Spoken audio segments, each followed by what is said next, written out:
নবীজি বলছেন কিয়ামতের অন্যতম নিদর্শন হবে সমাজের সবচেয়ে নিকৃষ্ট শ্রেণীর মানুষ। নিকৃষ্ট বলতে দরিদ্র, একদম দরিদ্র, যার পায়ে স্যান্ডেল পরার টাকা ছিল না, গায়ে জামা কেনার টাকা ছিল না।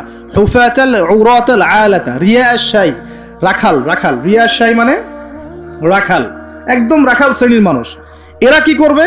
ইয়াতাতাওয়ালুনা ফিল বুনিয়ান, এরা উঁচু উঁচু বিল্ডিং নির্মাণ করবে না, বরং উঁচু উঁচু বিল্ডিং নির্মাণের প্রতিযোগিতা করবে। কি করবে?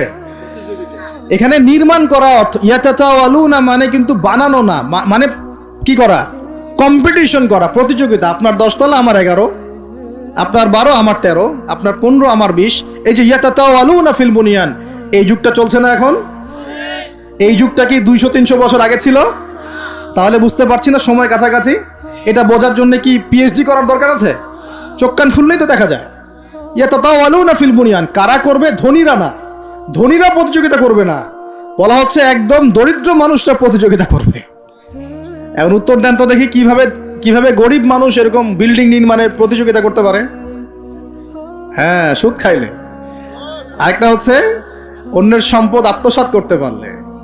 এই দুইটা অপশন, হয় সুদ খাবে অথবা অন্যের সম্পদ গ্রাস করবে। মানে 1 নম্বর পদ্ধতিতে করা সম্ভব না, 2 নম্বরে করতে হবে। ঠিক আছে? আরেকটা অপশন হচ্ছে যদি গুপ্তধন পান, যদি মাটি থেকে গুপ্তধন বের হয়।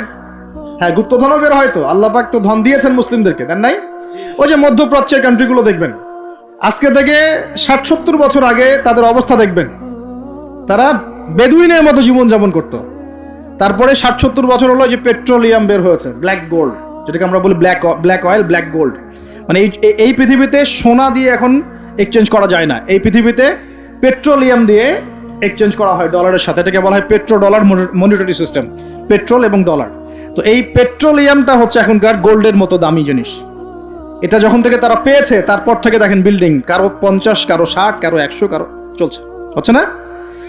অথচ আজকে থেকে 50 বছর আগেও অবস্থা এমন ছিল না। ইয়াতাতাওয়ালুনা ফিল বুনিয়ান, আর কি বাকি আছে কিয়ামতের আলামত বলেন? আর কি বলবো? এই দুটোর মধ্যেই সব পড়ে যাবে। এবার এই ব্যক্তি উঠলেন, কোন ব্যক্তি? ওই যে জিবরাইল আলাইহিস সালাম এবার উঠে চলে যাচ্ছেন, আর সবাই চুপচাপ বসে আছেন। মানে অনেক সময় হয় না, খুব চুপ করে সব বসে থাকে, সাইলেন্স, পিন ড্রপ সাইলেন্স। এবার নবী সাল্লাল্লাহু আলাইহি ওয়াসাল্লাম নিজে বলছেন, ইয়া ওমর, হে ওমর, আতাদরি মানিস সাইল, তুমি কি জানো এই ব্যক্তি কে যে প্রশ্ন করলো, কে চলে গেল প্রশ্ন করে?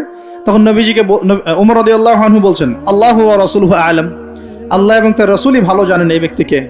নবীজি বলছেন, ইন্নাহু জিবরিল, এই ব্যক্তি হচ্ছে জিবরাইল আলাইহিস সালাম। সুবহানাল্লাহ। আতাকুম ইউআল্লিমুকুম দীনাকুম, তিনি এসেছিলেন তোমাদেরকে তোমাদের দিন ইসলাম শেখাতে। তিনি এসেছিলেন তোমাদেরকে তোমাদের দিন শেখাতে। কেন আসছেন তাহলে? দিন শেখাতে। তাহলে দিনের প্রশ্ন কয়টা বের হলো? ইসলাম কাকে বলে, ঈমান কাকে বলে, ইহসান কাকে বলে, কিয়ামত কবে হবে। তাহলে দিনের পড়াশোনার মধ্যে কিয়ামতের আলামতগুলো পড়তে হবে না? এটা 25% হলো না? নবীজি বলে দিলেন আমি তো জানি না কবে কিয়ামত হবে, আবার প্রশ্ন করলেন তাহলে আলামত বলেন। কেন? কারণ সচেতনতা।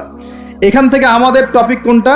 এই যে মুমিন পেয়েছেন, মুমিনের সংজ্ঞা কয়টা পিলারে বিশ্বাস করতে হবে?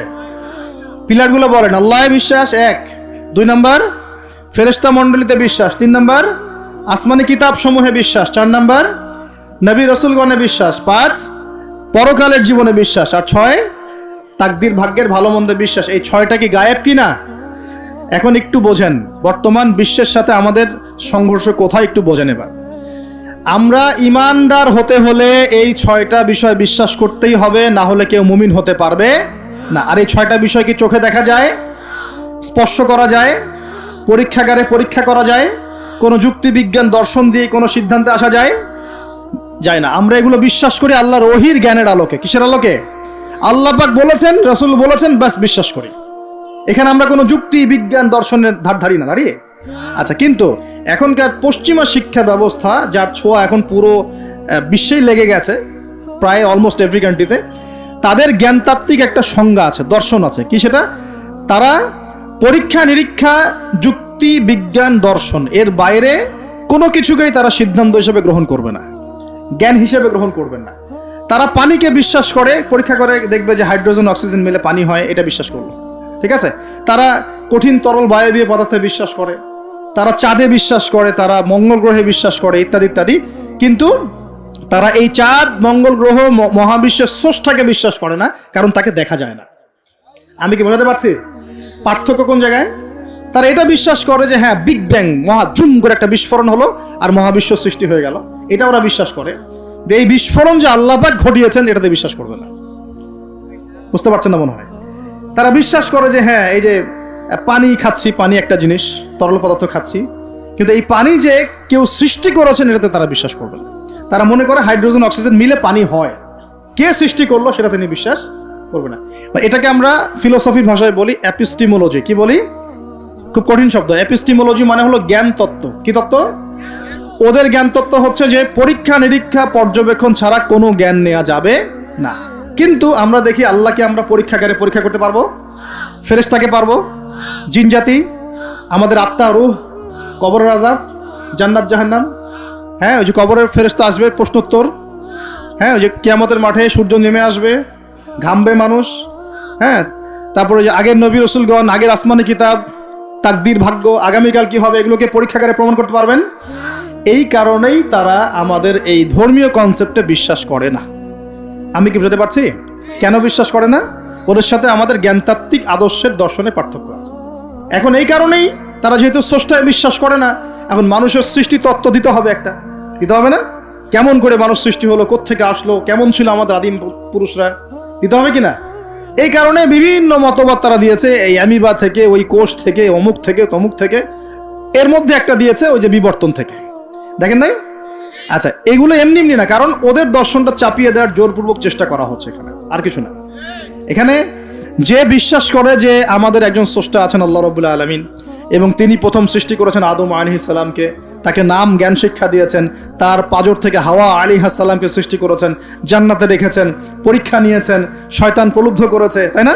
তারপর আমরা দুনিয়াতে চলে এসেছি, আমরা এসেছি জান্নাত থেকে পৃথিবীতে, এবং আমাদের পিতা, আদি পিতা আদম আলাইহিস সালাম এই কনসেপ্ট যে বিশ্বাস করে, তার কি বিবর্তনের প্রয়োজন আছে? আর যেহেতু ওরা এই কনসেপ্টে বিশ্বাস করে না, এই কারণে একটা সৃষ্টি তত্ত্ব দেওয়ার খাতিরে এইসব মতবাদ দিয়ে দিয়েছে। মতবাদ দেয় দেখ, মত প্রকাশ করে করুক, সেটা বুঝলাম, স্বাধীনতা আছে, কিন্তু জোর করে চাপিয়ে দিতে হবে কেন? যারা অমুসলিম সমাজ বা যারা নাস্তিক, যারা পশ্চিমা সভ্যতার সংস্কৃতির ধারক বাহক, তারা এগুলো বিশ্বাস করে করুক। একজন মুসলিম তো করে না, করে? মুসলিম সমাজের মানুষ কি করে? তাহলে মুসলিম সমাজের মানুষকে এগুলো পড়াতে হবে কেন? এই জায়গাটাই তো সমস্যা। আমরা কি চাপিয়ে দিচ্ছি কোনো কিছু? যে আপনার ঘাট ধরে ইসলাম কবুল করো, এরকম কথা কেউ বলে? আমরা কি করি? আমরা কোরআন সুন্নাহ থেকে সত্যটা স্পষ্ট করি। যার ইচ্ছা হয় সে ইসলাম কবুল করবে, যার ইচ্ছা হয় সে করবে না। লাকুম দীনুকুম ওয়ালিয়া দিন, তোমার দিন তোমার জন্য, আমাদের দিন আমার জন্য। তোমরা যদি কোরআন সুন্নাহ মেনে নাও, আত্মসমর্পণ করো, ইনশাআল্লাহ তোমরা জান্নাতে যাবে, ইনশাআল্লাহ তোমরা আমাদের ভাই হয়ে যাবে। যদি না করো, তোমাদের কবর তোমাদের, তোমাদের তোমাদের পরকাল তোমাদের, এগুলোর সাথে আমাদের কোনো সম্পর্ক আছে? তো জোর করে মুসলিমরা কখনো চাপিয়ে দেয় না, কিন্তু মুসলিমদের উপরে এখন জোর করে এগুলো চাপিয়ে দেওয়া হচ্ছে। এগুলোতে বিশ্বাস করলে কিন্তু ঈমান থাকবে না। থাকবে? কেউ যদি বিশ্বাস করে আল্লাহ মানুষ থেকে মানুষ সৃষ্টি করেন নাই, অন্য কোনো প্রাণী থেকে করেছেন, তাহলে ঈমান থাকবে? কোরআনে শত শত আয়াত আছে, ওয়াল্লামা আদামাল আসমাআ কুল্লাহা, আমি আদমকে সমস্ত নাম শিক্ষা দিয়েছি। ওয়াইজ ক্বালা রাব্বুকা লিল মালায়েকা ইন্নী জাঈলুন ফিল আরদি খলিফা, আমি স্মরণ করো হে নবী সে সময়ের কথা, আমি ফেরেশতাদেরকে বললাম যে আমি পৃথিবীতে আমার খলিফা পাঠাবো। আমরা হচ্ছে এই দুনিয়া আল্লাহর খলিফা, সুবহানাল্লাহ। আমরা হচ্ছে এই দুনিয়াতে কার খলিফা? আল্লাহর খলিফা। আমরা এই দুনিয়ার অধিবাসী নই, আমরা জান্নাত থেকে এখানে এসেছি। আমরা জান্নাতে ছিলাম, কেন চলে আসলাম? শয়তান ওই যে আমাদেরকে প্রলুব্ধ করেছিল। সূরা তাহা পড়বেন, আল্লাহ পাক ওখানে বলেছেন, শয়তান গিয়ে আদম আলাইহিস সালামকে বলছিল, ইয়া আদম, হে আদম, হাল আদুল্লুকা, আমি কি তোমাকে বলে দিব, জানাবো কি, আলা শাজারাতিল খুলদি ওয়া মুলকিন লা ইয়াবলা, এমন গাছের কথা বলবো যার কাছে গেলে বা যার ফল খেলে তুমি রাজত্ব পাবে, চিরস্থায়ী রাজত্ব পাবে এবং কোনোদিন মরবে না। এই দুটো টোপ দিয়েছে, রাজত্ব পাবে, অমরত্ব পাবে। এক পর্যায়ে ওয়াসওয়াসা দিতে দিতে দিতে দিতে একদিন আমাদের পিতা সেখানে চলে গেলেন। ফাকালা মিনহা, সেখান থেকে তারা দুজন খেয়ে ফেললো। কোথা থেকে খেলো? ওই গাছের কাছ থেকে তারা খেয়ে ফেললো। ফাবাদাত লাহুমা সাওআতুহুমা, এবং তাদের গায়ের যে জামা ছিল জান্নাতের পোশাক, এটা ধাপাস করে খুলে পড়ে গেল। নাউযুবিল্লাহ। জান্নাতে সবার সামনে আমাদের পিতামাতাকে কে নগ্ন করে দিল? শয়তান। তাহলে এখন দুনিয়ায় যারা আমাদেরকে নগ্ন করতে চায় এরা কার অনুসারী বলেন? বুঝতে পারছেন না? একই মিশন না? একই মিশন। আচ্ছা, এরপর আল্লাহ পাক বললেন তোমরা আর এখানে থাকতে পারবে না। আলাম আকুল লাকুমা ইন্না শাইতানা লাকুমা আদুউম মুবিন, আমি কি তোমাদের দুজনকে বলি নাই, আদম হাওয়া, যে শয়তান হচ্ছে তোমাদের প্রকাশ্য শত্রু? তখন তারা বললেন রব্বানা যালামনা আনফুসানা, বলেন রব্বানা যালামনা আনফুসানা ওয়া ইল্লাম তাগফির লানা ওয়া তারহামনা লানাকুনান্না মিনাল খাসিরিন। এই দোয়া করলেন, আল্লাহ মাফ করে দিলেন, আলহামদুলিল্লাহ। কিন্তু দুনিয়া আর জান্নাতে থাকা হলো না। কুল নাহবিতু মিনহা জামিআ, আল্লাহ বলছেন আমি বললাম তোমরা সবাই নেমে যাও। কোথায় নেমে যাও? পৃথিবীতে নেমে যাও। তার মানে পৃথিবী আগে ছিল না পরে সৃষ্টি করা হয়েছে? পৃথিবী আগেই ছিল। পৃথিবী কি আগে থেকেই ছিল? কুল নাহবিতু মিনহা জামিআ ফাইম্মা ইয়াতিয়ান্নাকুম মিন্নি হুদান, তোমরা নেমে যাও পৃথিবীতে একসাথে, আর তোমাদের কাছে আমার পক্ষ থেকে প্রত্যেক যুগে যুগে হেদায়েত আসবে। কি আসবে? এই যে তাওরাত হেদায়েত ছিল না? তাওরাত, জাবুর, ইনজিল সব হেদায়েত ছিল। ঠিক ওই সিলসিলাতেই এসেছে কি? আল কোরআন। ফামান তাবিআ হুদায়া, যারা আমার হেদায়েত মেনে নিবে, ফালা খাউফুন আলাইহিম ওয়ালা হুম ইয়াহজানুন, তাদের কোনো ভয় নাই, কোনো দুশ্চিন্তা নাই। যে জান্নাত থেকে এসেছো ওখানে ফিরে যাবে ইনশাআল্লাহ তাআলা। আমরা এসেছি পৃথিবীতে জান্নাত থেকে, এখানে পরীক্ষা দিচ্ছি, উদ্দেশ্য আবার সেই জান্নাতেই ফিরে যাওয়া। আমরা এখানে থাকতে আসি নাই তো, থাকতে আসছি? আমরা এখানে আসছি জান্নাত থেকে, ফিরে যাব কোথায়? ইনশাআল্লাহ জান্নাতে, ইনশাআল্লাহ জান্নাতে। আর জান্নাতীদের 120 কাতার হবে। কত কাতার? 120 কাতার। তার মধ্যে 80 কাতার হবে উম্মতে মুহাম্মাদি, বলেন সুবহানাল্লাহ। আর এই উম্মতে মুহাম্মাদির মধ্যে আরো 70,000 স্পেশাল মানুষ আছে। কত হাজার? যারা বিনা হিসেবে, বিনা আযাবে ডাইরেক্ট জান্নাতে যাবে ইনশাআল্লাহ। তবে অন্য একটা হাদিসে আসছে যে প্রত্যেক হাজারের সাথে আরো 70,000। তবে শর্ত কঠিন। কিরকম শর্ত? সাহাবীরা বসে ডিসকাস করছেন কে হতে পারে তারা। কেউ বলছেন তারা হয়তো প্রথম দিকের মুসলিমরা হবেন, কেউ বলছেন তারা হয়তো মুজাহিদরা হবেন, কেউ বলছেন তারা বদর যুদ্ধের সাহাবীরা হবে ইত্যাদি। তখন নবী সাল্লাল্লাহু আলাইহি ওয়াসাল্লাম আবার চলে আসলেন, ব্যাক করলেন। ব্যাক করে বলছেন তোমরা কি এই বিষয়ে কি বিষয়ে কথা বলছিলে? তখন সাহাবীরা বললেন আমরা তো ডিসকাস করছিলাম যে কারা হতে পারে সেই 70,000। নবীজি বললেন শোনো, ওই 70,000 মানুষ, এক নাম্বার, ওই 70,000 মানুষ পাখি উড়িয়ে ভাগ্য গণনা করে না। প্রথম কাজটা কি? মানে তারা ইসলাম এত কঠিনভাবে পালন করে যে পাখি উড়িয়ে ভাগ্য গণনা বা হাত দেখা, রাশিফল, এরকম শিরিকের ধার কাছেও নাই। তারা শিরিকের ধার কাছেও নাই। দুই নাম্বার, তারা আগুনের শেকা বা উল্কি দিয়ে, এই ট্যাটু আছে না, ট্যাটু উল্কি আঁকে আগুন দিয়ে, এই ধরনের ট্যাটু উল্কি তারা আগে না শরীরের মধ্যে। এইসব কুলক্ষণে সুলক্ষণে তারা বিশ্বাস করে না। তিন নাম্বার, তারা অবৈধ ঝাড়ফুঁক করে না। অবৈধ ঝাড়ফুঁক করে না। বৈধ ঝাড়ফুঁক করা যাবে।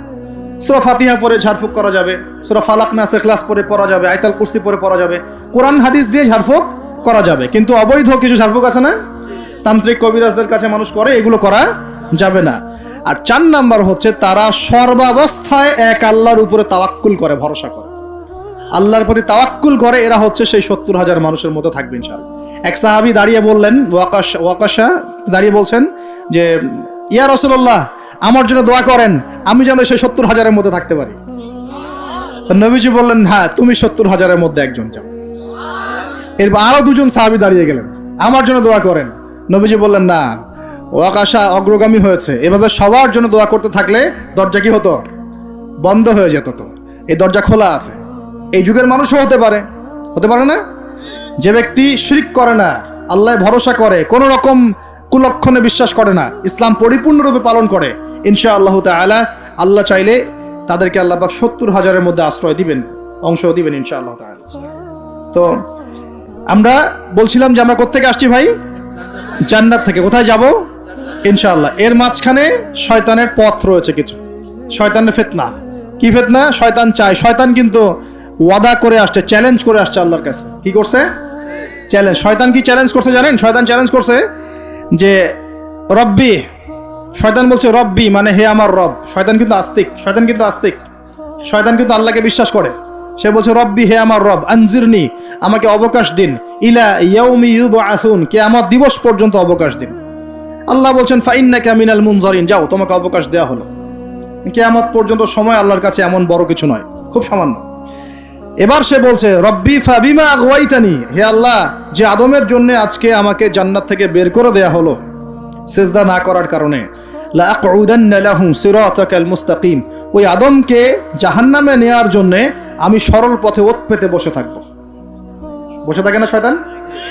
সুম্মা লাআতিয়ান্না মিন বাইনি আইদিহিম, খুব ভালো করে জায়গাটা বোঝেন প্রিয় ভাইরা। শয়তান চ্যালেঞ্জ করে বলছে সুম্মা, এর পরে আমি আসব আদম সন্তানের সামন থেকে। কোত্থেকে? এই সামন থেকে মানে অর্থ হচ্ছে দুনিয়া, মানে আপনাকে দুনিয়ার সমস্ত ফিতনা এসে প্রলুব্ধ করে রাখবে। কারণ দুনিয়া চোখের সামনে দেখা যায় না, দেখা যায় দুনিয়ার অভাবের ধোঁকা দিবে, বেকারত্বের ধোঁকা দিবে, হতাশা, এইটা সেইটা, স্বামী স্ত্রীর ফিতনা, পরিবারের ফিতনা, সামাজিক ফিতনা, আপনাকে দুনিয়ার এই ফিতনা এসে ব্যস্ত রাখবে, রাখে না? এটা হচ্ছে সামন থেকে আসা। ওয়া মিন খালফিহিম, পিছন থেকে আসবে। পিছন থেকে মানে আপনাকে পরকাল সম্পর্কে হতাশ করে দিবে, এবং পরকাল সম্পর্কে আপনাকে কুধারণা সৃষ্টি করবে, এবং পরকাল সম্পর্কে আপনার মধ্যে একটা গাফেলতি সৃষ্টি করে দিবে যে পরকাল না, পরে দেখা যাবে। হ্যাঁ, পিছনে কি আছে? পরকাল না? পিছনটা পরকাল। তো পরকাল আসবে যখন, তখন দেখা যাবে। হ্যাঁ, বৃদ্ধ হলে তখন তওবা করে নিব, এখনো কি তাড়াহুড়ার কি আছে, পরে দেখা যাবে শেষ বয়সে। এরকম করে আপনাকে ভুলিয়ে ভালিয়ে রাখবে পিছন থেকে। আবার হতাশ করে দিবে, আমার পরকালে আমার জান্নাত হবে না, আমি তো এত আমল করতে পারি নাই, হ্যাঁ, আমার কি হবে, আমার আত্মহত্যা ছাড়া কোনো পথ নাই। এভাবে হতাশ করে ফেলবে আপনাকে পিছন থেকে। সুম্মা লাআতিয়ান্না মিন বাইনি আইদিহিম ওয়া মিন খালফিহিম, সামন থেকে আসবো, পিছন থেকে আসবো, ওয়া আন আইমানিহিম, ডান দিক থেকে আসবো। ডান দিক মানে কি? এটার ব্যাখ্যাও চমৎকার। ডান দিক মানে কি? আমরা বলি না ডান পক্ষ খুব ভালো মনে করি না? ডান পক্ষ ভালো, ডান দিকটা ভালো, শুভ মনে করি তো। ডান দিক হচ্ছে আপনাকে নেক্সট সুরতে সে ধোকায় ফেলবে। ডান দিক মানে কি? নেক্সট সুরতে ধোকায় ফেলবে। মনে করেন ডান দিক মানে ভালো, মানে আপনি নামাজ পড়ছেন কিন্তু নামাজের মধ্যে শিরক ঢুকাই দিবে। মানুষ দেখতেছে ভালো করে নামাজ পড়ি, নামাজ যাকাত দিচ্ছেন, দান সৎকা করছেন, মনের মধ্যে রিয়া ঢুকাই দেবে। ভালো কাজই তো করছে, ঠিক আছে, মানে হ্যাঁ, এটাও ঠিক। ওই যে হালাল প্রেমের দিকে উদ্বুদ্ধ করার চেষ্টা করবে। ডান নেক্সট সুরতে ধোকা, নেক্সট সুরতে। হ্যাঁ, নেক্সট মানে আলেম হয়েছে মানুষ, সবাই একদম বড় বক্তা, আলেম সব বলছে, মনের মধ্যে অহংকার, নেক্সট সুরতে ধোকা, ঠিক আছে। বা মনে হচ্ছে যে এক ভাইয়ের গীবত, তহমত, সমালোচনা করাকে সে দিনের পথে সংগ্রাম মনে করছে, নেক্সট সুরতে ধোকা। হ্যাঁ, এক ভাইয়ের সমালোচনা করা, গীবত করা, তার চরিত্র উদ্ধার করে ফেলা, এটাকে সে মনে করছে যে দিনের জন্যই করছে, ঠিক আছে। নেক্সট সুরতে ধোকা, নেক্সট সুরতে, ডান দিক থেকে মানে কি? নেক্সট সুরতে আপনাকে ধোকায় ফেলে দিবে। ফেলছে না? ফেলছে। কিন্তু এটা কিন্তু ডেঞ্জারাস। এটা কাদের জন্য? এটা আবেদ মানুষদের জন্যই, যারা আল্লাহকে মানে, রাসূলকে মানে, চেষ্টা করে দিনের পথে চলার জন্য, এদেরকে সে ডান দিক থেকে আসবে আর কি। মানে আমাদের ক্ষেত্রে আল্লাহ পাক হেফাজত করুন বলি আমি। আর চতুর্থটা হলো ওয়া আন শামাইলিহিম, ওদের বাম দিক থেকে আসবে। এটা কেমন? এটা হচ্ছে ফাসেক জালেম শ্রেণীর মানুষ যারা, তাদের সামনে মদ, জুয়া, জেনা সবকিছু উন্মুক্ত করে দিবে। এগুলোর পিছনে ছোট এখন। তো এইভাবে চতুর্দিক থেকে শয়তান আসবে এবং বলবে, আল্লাহকে বলেছে ওয়ালা তাজিদু আকসারাহুম শাকিরিন, আল্লাহ আপনি বেশিরভাগ আদম সন্তানকেই শুকরগুজার পাবেন না। এটা কি বাস্তব না? এখন বেশিরভাগ মুসলিম নামাজ পড়ে না? পড়ে না? বেশিরভাগ মুসলিম যাকাত দেয় কি দেয় না? রমজান মাস আসছে দেখবেন বেশিরভাগই অনেকেই রোজা রাখবে না, আছে না? রমজান মাসে মানুষ বেপরদায় চলছে না? রোজা রেখেও মানুষ মাপে কম দিবে না? নামাজ পড়েও সুদ খাচ্ছে না? মানে বেশিরভাগ মানুষ কিন্তু সত্যি সত্যি আল্লাহর পথে নাই। এই পৃথিবীতে বেশিরভাগ মানুষ বলছে আল্লাহর সন্তান আছে, নাউজুবিল্লাহ। খ্রিস্টানরা বলছে না আল্লাহর সন্তান আছে? তো বেশিরভাগ মানুষকে আমি পথভ্রষ্ট করে ছাড়বো, শয়তান কিন্তু বলে গেছে, এবং সেটা কিন্তু বাস্তব হচ্ছেও। আল্লাহ পাক অন্য সূরায় বলেছেন ওয়া কালিলুম মিন ইবাদিয়াশ শাকুর, আমার শুকরগুজার বান্দা খুব কম হবে। কি হবে? কম হবে। হাদিসের মধ্যেও আসছে যে তোমরা ৭৩ দলে ভাগ হয়ে যাবে। কত দল? তার মধ্যে একটা মাত্র দল জান্নাতে যাবে। কয়টা দল? মা আনা আলাইহি ওয়া আসহাবি, আমি যার উপরে আছি, আমার সাহাবীরা যার উপরে আছেন। তো বুঝতে পারছি যে জাহান্নামে বেশিরভাগ মানুষই যাবে, অল্প মানুষই জান্নাতে যাবে। তবে জান্নাতীদের মধ্যে বেশিরভাগ হবে উম্মতে মুহাম্মাদের মতে ইনশাআল্লাহ তাআলা। আর তবে সুসংবাদ আছে। সুসংবাদ কি? আল্লাহ রাব্বুল আলামিন আমাদের নবীজিকে একটা ওয়াদা করেছেন, এটা গিফট, হাদিয়া দিয়েছেন। কিরকম হাদিয়া? আমাদের নবীজিকে আল্লাহ পাক বলেছেন, হে মুহাম্মদ সাল্লাল্লাহু আলাইহি ওয়াসাল্লাম, তোমার উম্মতের মধ্যে কোনো ব্যক্তি যদি আসমান জমিনের সমান গুনাহ করে কিন্তু তার আমল নামায় শিরকের কোনো পাপ থাকে না, শিরকের কোনো গুনাহ নাই, আমি তার সামনে আসমান জমিন সমান ক্ষমা নিয়ে হাজির হব ইনশাআল্লাহ। মানে যে ব্যক্তি লা ইলাহা ইল্লাল্লাহ মন থেকে পড়েছে, আমল করার চেষ্টা করেছে, শিরক থেকে বেঁচে থাকার চেষ্টা করেছে, ইনশাআল্লাহ একদিন না একদিন সে জান্নাতে যাবেই যাবে ইনশাআল্লাহ। এটা তো খুশির কথা আমাদের জন্য। আল্লাহ পাক আমাদেরকে তাওহীদপন্থী বানাক এবং শিরক থেকে বাঁচিয়ে রাখুন, দোয়া করি। এখন মুমিনের সংজ্ঞা তো বুঝলেন, এই সমস্ত গায়েবে আমরা বিশ্বাস করি বলেই আমরা কি মুমিন। এই মুমিনদেরকে আল্লাহ পাক বলছেন ইত্তাকুল্লাহ, তোমরা আল্লাহকে ভয় করো। কি করো? আর মুমিন হলেই মুত্তাকি হওয়া যাচ্ছে না, মুমিনদেরকে আল্লাহ পাক বলছেন যে আল্লাহকে ভয় করো। আল্লাহকে ভয় করার মানে কি? এক কথায় আমি একটা অ্যান্সার দিচ্ছি। সূরা হাশরে চলে যান। কোন সূরা? সূরা হাশর। এই সূরার 7 নম্বর আয়াত। কত নম্বর? আল্লাহ পাক বলছেন ওয়ামা আতাকুমুর রাসূলু ফাখুযুহু, রাসূলুল্লাহ সাল্লাল্লাহু আলাইহি ওয়াসাল্লাম তোমাদেরকে যা যা দিয়েছেন সব গ্রহণ করে নাও। রাসূল যা যা দিয়েছেন গ্রহণ করে নাও। ওয়ামা নাহাকুম আনহু ফান্তাহু, রাসূল যা যা নিষেধ করেছেন ছেড়ে দাও। সোজা কথা, রাসূল যা যা নিষেধ করেছেন ছেড়ে দাও। এই একটা মূলনীতি মেনে চলতে পারলেই মানুষ মুত্তাকি হয়ে যাবে ইনশাআল্লাহ। এত বেশি কথার দরকার নাই।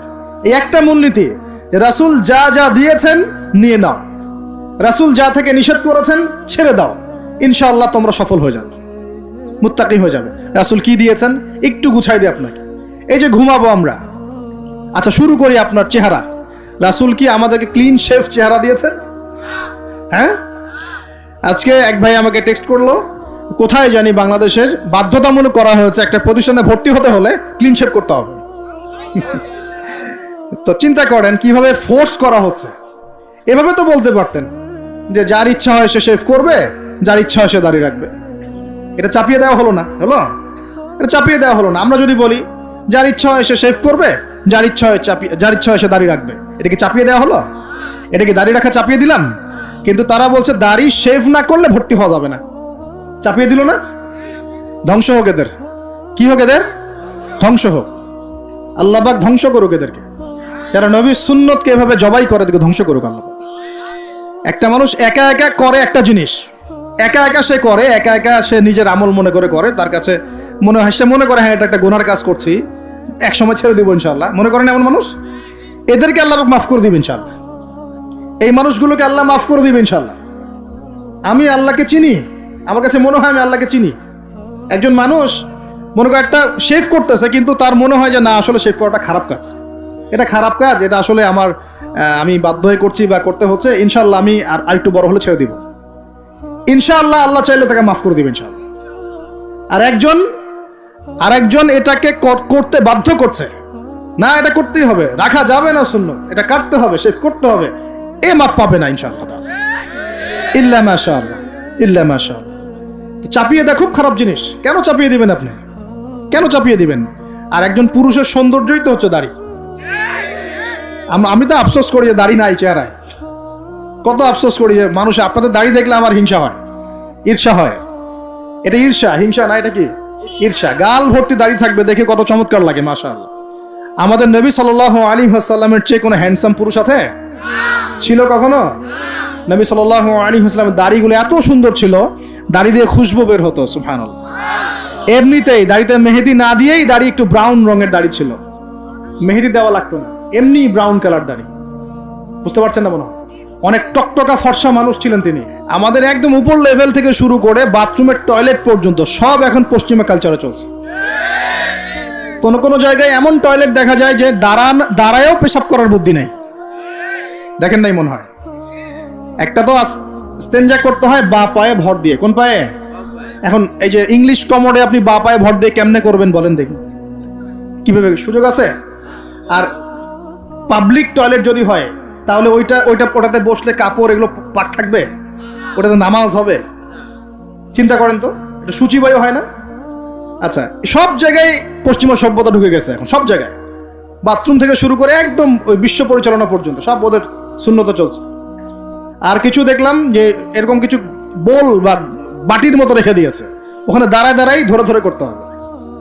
হ্যাঁ, এখন দেখা যায় কোনো মানুষের হাইট 6 ফুট, কোনো মানুষের 5 ফুট, কোনো মানুষের 4 ফুট। এখন যদি ম্যাচ না করে, এখন কি করবে? বাপ যদি ঠিক না হয় কি করবে? চিন্তা, এগুলো দেখেন নাই মনে হয়? দেখবেন, ঘুরতে থাকেন। আল্লাহ পাক কি বলেছেন? সিরু ফিল আরদ, জমিনে বিচরণ করো, ঘোরো, জমিন ঘুরে দেখো, ফানজুর, দেখো কাইফা কানা আকিবাতুল মুকাদ্দিবিন, আল্লাহর বিধান যারা অস্বীকার করেছে ওদের কি পরিণতি হয়েছে দেখো। ঘুরতে বলেছেন আল্লাহ পাক। তো দেখেন আমাদের সব সুন্নতগুলো কেন জানি আস্তে আস্তে ওইদিকে চলে যাচ্ছে। আল্লাহ পাক বাঁচাক আমাদেরকে। চেহারা থেকে শুরু হবে, আপনার কথাবার্তা, আপনার চাল চলন, আপনার আকীদা, পোশাক পরিচ্ছদ, বাথরুম, পরিবার, আপনার ব্যবসা, আপনার ইবাদত, জিকির আজগার, তাসবিহ তাহলিল, সমাজ পরিচালনা এবং রাষ্ট্র পরিচালনা পর্যন্ত প্রত্যেকটা কাজ নবী সাল্লাল্লাহু আলাইহি ওয়াসাল্লামের সুন্নত মতো করার পাক্কা নিয়াত করতে হবে। কতটুকু পারি না পারি আল্লাহ দেখবেন, কিন্তু চেষ্টা করতে হবে ইনশাআল্লাহ। ব্যক্তি পর্যায়ে তো পারবো নাকি? এখানে তো আমাকে কেউ ফোর্স করবে না, করবে? আমি যদি দাড়ি ছেড়ে দেই কারো কিছু বলার আছে? আপনি যদি হালাল খান কেউ কিছু ফোর্স করবে আপনাকে? আপনি নামাজ ঠিক মতো পড়েন, রোজা রাখেন, তাসবিহ তাহলিল করেন, জিকির আজগার করেন, আপনার পরিবারে পর্দা কায়েম করেন, কেউ কি ফোর্স করবে আপনাকে? উপরের লেভেলে হয়তো আমরা ইম্পোজ করার ক্ষমতা আমাদের নাই, ওটা পরে। আগে ব্যক্তি জীবন ঠিক করেন, আগে ব্যক্তি জীবন ঠিক করেন, পরিবার ঠিক করেন, আপনার অর্থনীতি ঠিক করেন। ইনশাআল্লাহ তাআলা আল্লাহ পাক আমাদেরকে প্রকৃত মুত্তাকি বানিয়ে দিবেন ইনশাআল্লাহ। আল্লাহ বলছেন প্রকৃত মুত্তাকি হও। কেমন করে আল্লাহকে ভয় করো? হাক্কা তুকাতি, ভয় করার মতো ভয় করো। ভয় করার মতো ভয় মানে কি? জীবনের কিছু অংশে ইসলাম পালন করব, বাকি অংশে করব না, এমন? নাকি জীবনের প্রত্যেকটা ক্ষেত্রে ইসলাম পালনের চেষ্টা করব? কোনটা?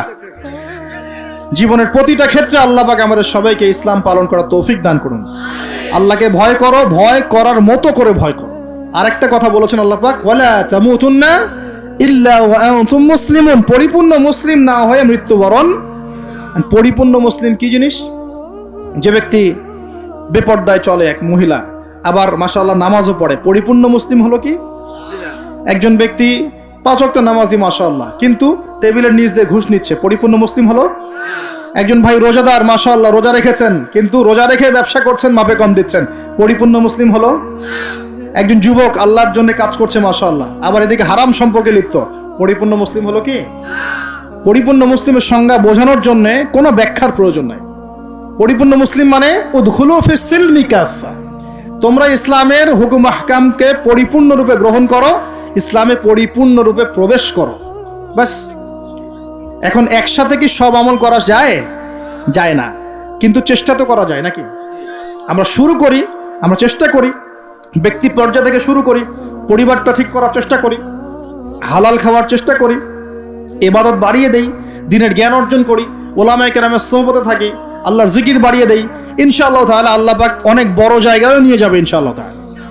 আল্লাহ পাক আমাদের সবাইকে এই আয়াতটা বোঝার তৌফিক দান করুন। বলি আর আমাদের সবাইকে আল্লাহ পাক পরিপূর্ণ মুমিন হওয়ার তৌফিক দান করুন। ঈমানের 6 পিলারের উপর বিশ্বাস করার তৌফিক দান করুন। এটাকে মুখে স্বীকার করার তৌফিক দান করুন, কাজেও বাস্তবায়ন করার তৌফিক দান করুন। আল্লাহ পাক আমাদেরকে পরিপূর্ণ মুত্তাকি বানিয়ে দেন, আল্লাহকে ভয় করার মতো করার তৌফিক দান করেন, এবং পরিপূর্ণ মুসলিম হওয়ার তৌফিক আল্লাহ পাক দান করেন। তাহলে 2টা এক্সাম্পল দিয়ে আমি শেষ করব। পরিপূর্ণ মুসলিমের এক্সাম্পল আল্লাহ পাক দিয়েছেন ইব্রাহিম আলাইহিস সালামের মতো। কোথায়?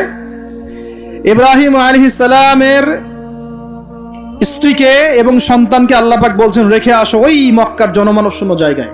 ওই মক্কায় কোনো মানুষ ছিল? কোনো খাবার, কোনো পানি? ইব্রাহিম আলাইহিস সালাম কি বলেছিলেন আল্লাহ আমি কেন তাকে এখানে রেখে আসবো? কি যুক্তি এর পিছনে, কি লজিক, কি সায়েন্স? বলেছিলেন? নাকি আল্লাহ পাক বলেছেন বাস আমল করেছেন?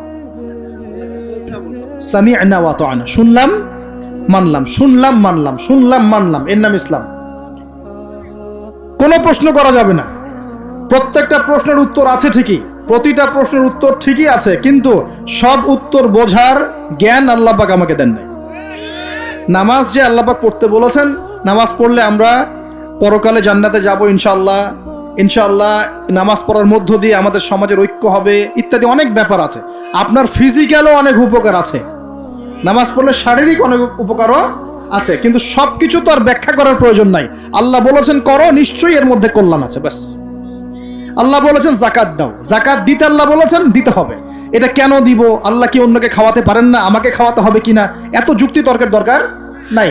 আল্লাহ পাক জাকাত দিতে বলেছেন, নিঃসন্দেহে এর পিছনে অর্থনৈতিক সমৃদ্ধি আছে। আল্লাহ বলেছেন রমজান মাসে রোজা রাখো, এটা এটা এটা রাখলে আধ্যাত্মিক অর্জন হবে, তাকওয়া অর্জন হবে। আমরা রমজান মাসে তারাবি পড়ি, ইবাদতের মৌসুম, কোরআন খতম দেই, আমরা জিকির করি, অন্যকে ইফতার করাই, জাকাত দেই, সদকাতুল ফিতর দেই, কত ইবাদত করি রমজান মাসে। আল্লাহ পাক করতে বলেছেন, এর পিছনে আরো অনেক কল্যাণ আছে, হয়তো আমরা জানি না। আমার শরীরে হয়তো এমন অনেক সমস্যা হতো যেটা রমজান মাসে রোজা রাখার ফলে শরীর ঠিক হয়ে গেছে, হবে না? এই অজু করি, আমরা অজু করি পবিত্রতা অর্জন করার জন্য, নামাজের জন্য, কিন্তু এই অজু করার বদৌলতে অনেক ভাইরাস ব্যাকটেরিয়া থেকে আল্লাহ আমাদেরকে বাঁচান না? সব কিছুর পিছনে কোনো না কোনো কারণ আছে, সব কারণ হয়তো আমার জানা নাই। এই জন্য আল্লাহ পাক বলেছেন সামিআনা আতা'না, এর নাম মুসলিম, শুনলাম মানলাম, এর নাম মুসলিম। সব এত প্রশ্ন করা যাবে না, ওইটা কেন, এইটা কেন, পর্দা কেন, এই যুগে পর্দা কেন, ইসলামের চোরের হাত কাটার বিধান কেন, কেন হাত কাটার বিধান? এই এলাকায় যদি একটা চোরকে সবার সামনে হাত কেটে দেয় কেউ, এলাকায় চুরি বাড়বে না কমবে? কি মনে হয় আপনাদের? আর যদি তাকে বিভিন্ন ফাঁক করে বের করে দেন, ছেড়ে দেন, চুরি আরো বাড়বে না কমবে? আরো বাড়বে, আরো বাড়বে। ও দেখবে যে ধর্ষণ করলে কোনো শাস্তি নাই, আরো করব। মদ খাইলে কোনো শাস্তি নেই, আরো খাবো। চুরি করলে কোনো শাস্তি হয় না, আরো করব। বাস এই তো বাড়তেই আছে দিন দিন এগুলা।